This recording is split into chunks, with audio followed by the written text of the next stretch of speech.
After I met my wife and moved up here, I fell in love with Door County for the climate and the landscape and all the other things it has to offer. But our obstacle to moving here was career choices. Well, healthcare was an issue, and that goes back to a good point. It was when I said I'll move up here when we can find good jobs with benefits. That was the hard part, and that's what took a long time. And after being in sales for 15 years, we found the plumbing company was looking to hire someone to be an apprentice and get into plumbing.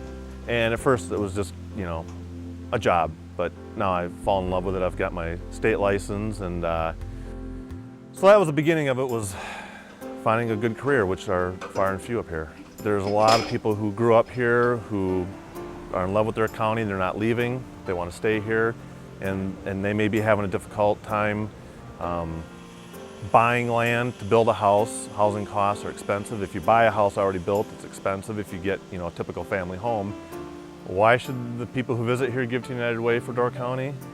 Because the people who need their help are here making Door County the place that it is so they can come here and enjoy it.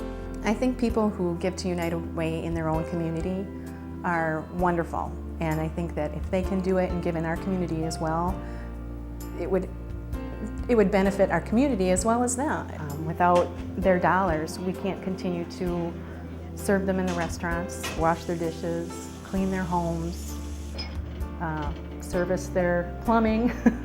Every community needs that to be a community. So their dollars are very beneficial here as well as in their own home. I want to help the children in our community. People are not going to be able to afford childcare. Fortunately, at the center that I'm involved with, we have a scholarship program, and they can apply for scholarship dollars. And in fact, that's a lot of the funding that the center benefits from as far as United Way is concerned. That helps us with our scholarship monies so that we can provide childcare services for these working families in our community.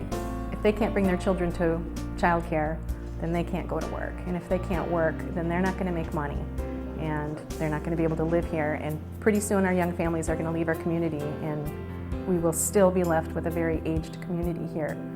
And we need to keep our young families here and keep this community going, otherwise it's going to die. If this community dies, there will be nothing for anybody to enjoy when they come here. Growing up here, when I would meet people or talk to people who were visiting the area, the most common response was, "You actually live here?"